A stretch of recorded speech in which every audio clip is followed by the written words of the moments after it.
नमस्कार साथियों, study with Arihant YouTube channel पर आपका स्वागत है।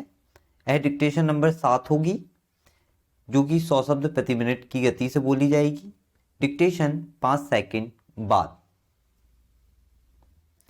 सभा अध्यक्ष जी, सेना में मुसलमानों की गिनती कराने पर उठा विवाद शांत नहीं हुआ था कि जाति के आधार पर फौज की रेजिमेंट बनाने की मांग ने मामले में नया आयाम जोड़ दिया है।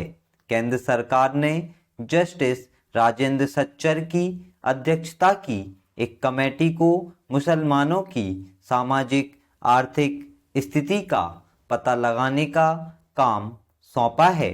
कमेटी ने अपने अध्ययन के तहत सेना में कार्यरत मुसलमानों की संख्या का ब्यौरा मांगा है। ऐसी किसी भी प्रक्रिया का विवादों के घेरे में आना स्वाभाविक था। भाजपा नेतृत्व के जनतांत्रिक गठबंधन ने इस पर गंभीर चिंता जताई है।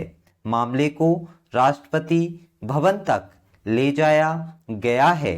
इस बीच अनुसूचित जाति जनजाति आयोग के अध्यक्ष सूरजभान ने अनुसूचित जाति जनजाति के लिए अंबेडकर रेजिमेंट बनाने का मुद्दा उछालकर फौज को आरक्षण के दायरे में घसीटने का प्रयास किया है।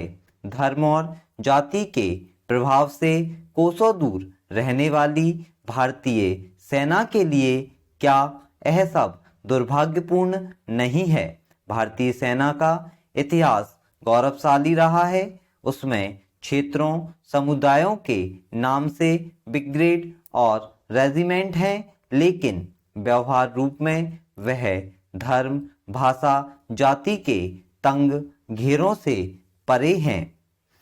सेना के समारोहों में सभी धर्मों के प्रतिनिधियों को महत्व दिया जाता है।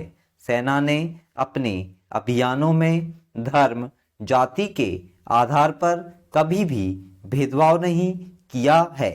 कानून व्यवस्था की स्थिति बिगड़ने पर निष्पक्ष छवि के कारण ही सेना को देश भर में तैनात किया जाता है।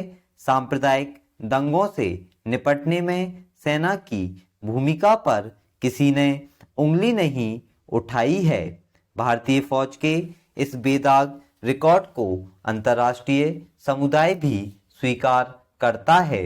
कई देशों में हुए गृह युद्धों में भारतीय सेना ने सक्षमता और तटस्थता के सर्वोच्च मापदंड तय किए हैं। मुसलमानों की संख्या गिने जाने पर उठे विवाद के संदर्भ में सेना अध्यक्ष जनरल जे सिंह के बयान पर गौर किया जाना चाहिए। उन्होंने सही कहा है, सेना में धर्म और भाषा नहीं केवल योग्यता देखी जाती है। जनरल सिंह ने भी अप्रत्यक्ष रूप से सेना को इन पचड़ों से अलग रखने की तरफ इशारा किया है। मुसलमानों की सामाजिक आर्थिक स्थिति का सर्वेक्षण हर लिहाज से उचित है। इस पर किसी को ऐतराज नहीं हो सकता है। मुस्लिम आबादी का बड़ा हिस्सा विकास की मुख्य धारा से अलग है। अच्छी शिक्षा और अवसर मिलें तो फौज सहित सभी क्षेत्रों में उनका प्रतिनिधित्व बढ़ सकता है। यह बात अनुसूचित जातियों जनजातियों पर भी लागू होती है। अगर SC ST के लोग काबिल हैं तो फौज में उनकी भर्ती को कोई नहीं रोक सकता है। उनके लिए अलग से रेजिमेंट बनाने की कोई ज़रूरत नहीं है। यह मांग राजनीति से प्रेरित है। कम से कम सेना को तो निहित स्वार्थों के खेल से अलग रखा जाना चाहिए। सभापति जी, चौथे प्रवासी भारतीय सम्मेलन के पहले दिन 2 भारत वंशियों को इंडियन ओवरसीज सिटीजनशिप कार्ड सौंप प्रधानमंत्री ने एक सपने के साकार होने की घोषणा की। यह कार्ड 16 देशों के भारतवंशियों को दिया जाएगा। इस तरह से भारत प्रवासी भारतीयों को अपनी नागरिकता देगा और भारत में उनके प्रवास को आसान बनाएगा। इसके बाद उनके लिए निवेश की शर्तें, संपत्ति खरीदने बेचने की प्रक्रिया, कॉलेजों में दाखिला या नौकरी हासिल करने की स्थितियां भी पहले की अपेक्षा आसान होंगी।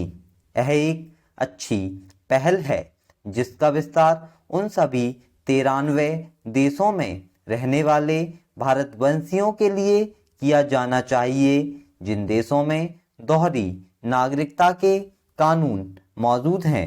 2 लोगों को आईओसी कार्ड सौंपते हुए प्रधानमंत्री ने कहा कि इस कार्ड के धारकों को भारत में मतदान का अधिकार भी दिया जा सकता है, लेकिन यह पहल इस सपने की मूल भावना के अनुरूप नहीं होगी।